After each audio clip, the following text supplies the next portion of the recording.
Bonjour à tous, bienvenue sur Popcorn Macabre. Aujourd'hui, nous plongeons dans une des affaires les plus sombres de l'histoire de France. Un mystère qui a traversé les siècles, nourri les peurs et inspiré d'innombrables récits, la bête du Gévaudan. Un monstre insaisissable, une légende entre mythe et réalité. Qui était-elle vraiment ?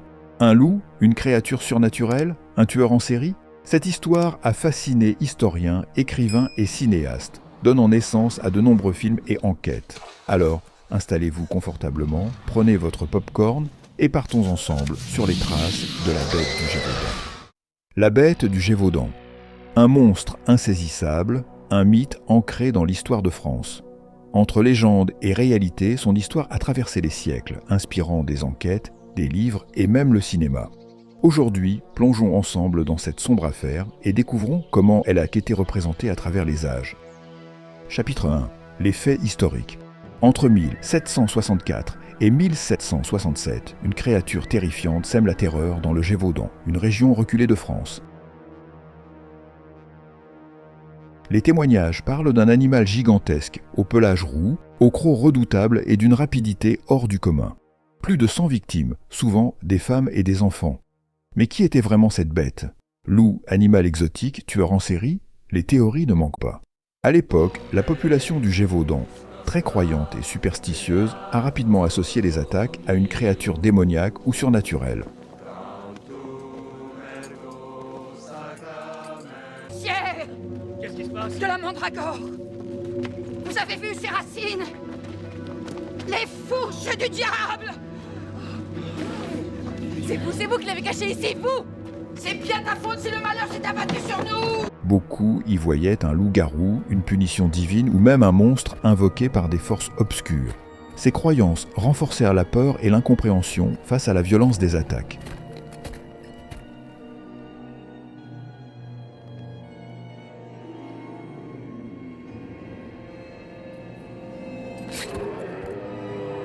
Si les films disent que Louis XV aurait envoyé des troupes, en réalité, les spécialistes s'accordent à dire que les soldats impliqués au début faisaient déjà partie des forces locales et que l'intervention royale a été symbolique et médiatique plus qu'une véritable expédition militaire. En 1765, François-Antoine, porte-arquebuse du roi, abat un grand loup que l'on présente comme étant la bête. Mais les attaques reprennent quelques mois plus tard, jetant le doute sur cette conclusion officielle.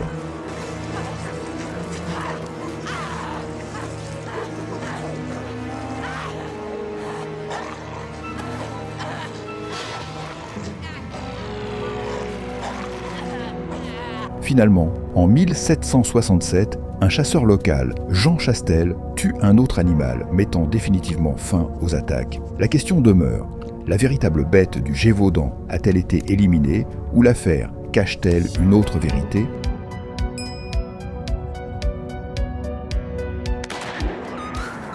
Chapitre 2. Le pacte des loups et le cinéma. En 1967, le Tribunal de l'Impossible, la bête du Gévaudan, un téléfilm documentaire diffusé par l'INA, propose une approche historique et enquête sur la légende. Ce programme, qui fait partie d'une série explorant les grandes énigmes historiques, se base sur des documents et témoignages d'époque pour tenter d'élucider le mystère. Des centaines de documents et de témoignages écrits l'attestent. Et l'on s'est efforcé de présenter les événements et les personnages sans romanesque ni complaisant.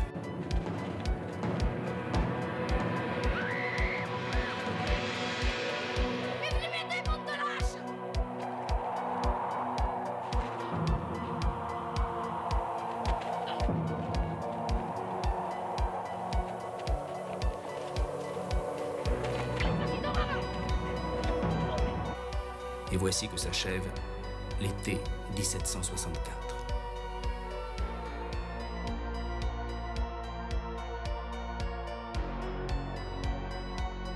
En 2001, Christophe Gans réalise Le Pacte des loups, un film mêlant action, aventure et fantastique, qui revisite la légende à travers une esthétique soignée et un casting impressionnant. Samuel Le Bihan, Marc Dacascos et Vincent Cassel nous plongent dans une version romancée où la bête est liée à un complot royal. Son museau était allongé, ses dents des couteaux. C'était pas un loup. C'était quoi alors? Les gens sont morts. Un loup enragé attaquerait n'importe qui. Aucun animal n'a des crocs de fer. Monsieur, vous vous moquez. Que sais-tu de la bête? Elle va continuer à tuer. Cette fois, nous l'aurons.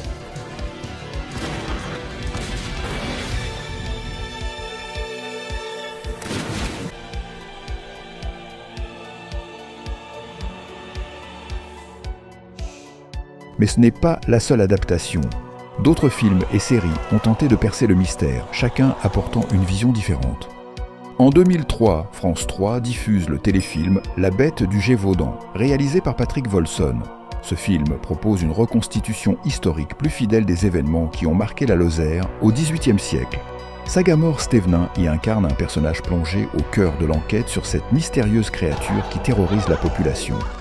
Moins fantastique que Le Pacte des loups, ce téléfilm s'attache davantage aux faits historiques et aux tensions qui secouaient la région à l'époque.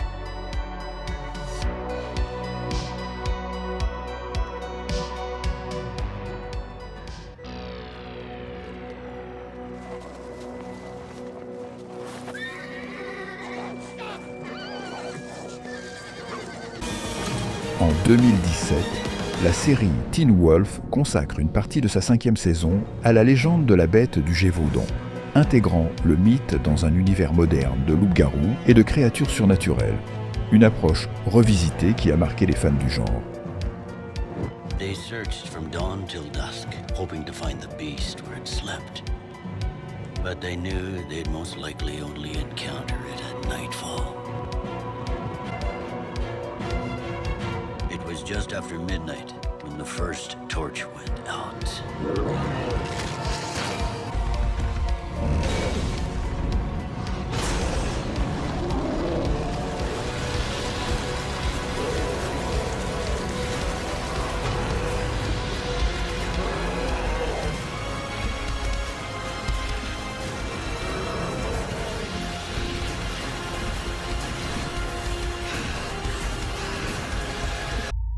En 2022, le film The Cursed, aussi connu sous le titre Eight for Silver, propose une relecture horrifique de la légende. L'histoire, bien que se déroulant à la fin du XIXe siècle, évoque des éléments similaires, une créature mystérieuse et une malédiction pesant sur une communauté.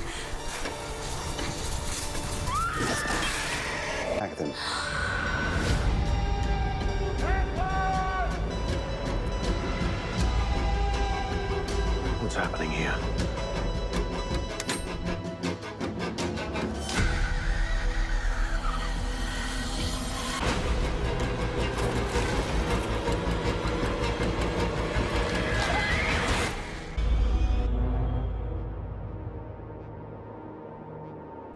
Chapitre 3. Les enquêtes et les théories au fil du temps. Les chercheurs et historiens n'ont jamais cessé d'enquêter. Certains pensent que la bête était un loup d'une taille exceptionnelle. D'autres évoquent un hybride dressé par un dresseur, voire un tueur en série utilisant un animal pour couvrir ses crimes.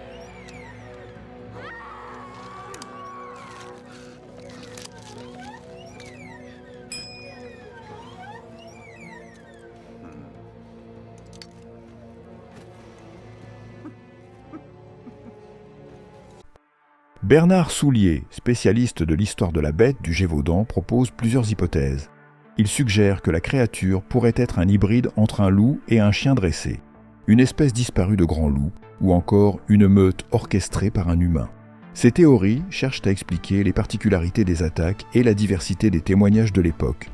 En 2024, Daniel Jumentier publie La bête du Gévaudan, le verdict du dresseur, un ouvrage sous forme de roman qui s'appuie sur des faits historiques et des analyses approfondies pour proposer une explication inédite. Contrairement aux théories classiques évoquant un loup ou un animal hybride, Jumentier avance l'hypothèse d'un félin exotique, probablement un lion introduit clandestinement en France et dressé pour attaquer. Ce lion aurait pu être utilisé par un dresseur pour semer la terreur, que ce soit dans un but criminel ou politique. Selon lui, la première série d'attaques correspond à la méthode de chasse d'un grand félin avec des morsures ciblées à la gorge et des mutilations précises. Cependant, après la mort présumée du lion, les attaques auraient continué, mais avec un mode opératoire légèrement différent, ce qui laisse penser que des chiens dressés auraient pris le relais. Cette théorie expliquerait pourquoi les attaques ont persisté malgré l'élimination des animaux officiellement déclarés comme la bête. Si cette affaire vous intrigue, je vous invite à découvrir La bête du Gévaudan, le verdict du dresseur de Daniel Jumentier. Une lecture captivante qui plonge au cœur de l'une des énigmes les plus fascinantes de l'histoire de France et qui pourrait bien révéler la véritable nature de la bête. Pour moi, la meilleure théorie proposée depuis des siècles. Il n'avait gardé qu'un seul petit.